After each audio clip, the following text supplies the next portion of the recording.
বহু প্রতীক্ষার পর ভেদিয়া ফ্লাইওভারে যাতায়াত শুরু। বোলপুর কলকাতা রুটে যাতায়াতের স্বস্তির নিঃশ্বাস। বহু প্রতীক্ষার অবসান ঘটিয়ে অবশেষে চালু হলো বোলপুর থেকে কলকাতাগামী ভেদিয়ার নতুন ফ্লাইওভার।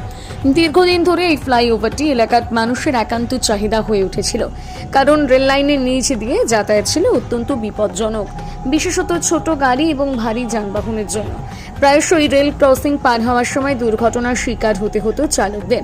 ফ্লাইওভার চালু হওয়ার ফলে এই ঝুঁকি থেকে মুক্তি পেল সাধারণ মানুষ। যান চলাচলের গতি বাড়বে, সময় সাশ্রয় হবে এবং সবচেয়ে বড় কথা, দুর্ঘটনার সম্ভাবনা কমবে।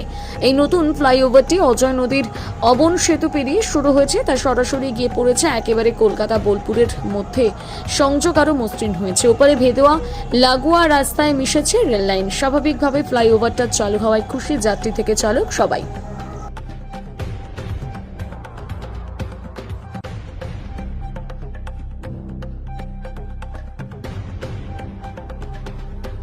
কেমন লাগছে?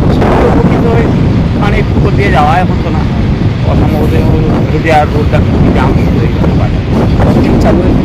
চালু হয়েছে আমি 10 দিন আগে। এটা খুবই উপকৃত হয়েছে। হ্যাঁ, নিচে দিয়ে তো যাওয়াই বন্ধ থাকে, বা ওই বাজারটা জাম লেগে যায় ঘন্টা পর ঘন্টা 3 পুকুরের মধ্যে। বলতে এদিকে আগে যাওয়া হতো, তখন এই সামনে যে ইটা আছে, তোলাটা আছে, ওদের খুব কষ্ট, জল জমে থাকতো, তারপর গাড়ি তোলা থেকে যেত, পুরো বাজার থেকে আসতো, অলিশটা ঘোরতো, তা থেকে এদিকে এখন বহুত উপকার। ফুল স্পিডে যাওয়া হচ্ছে, হ্যাঁ, অনেক দিকে সুবিধা। এটা কতদূর পর্যন্ত গিয়েছে রাস্তা? এটা দিকে রেল লাইনে ওপার পর্যন্ত যেতে গেছে, দিকে তো আগে পর্যন্ত আছে।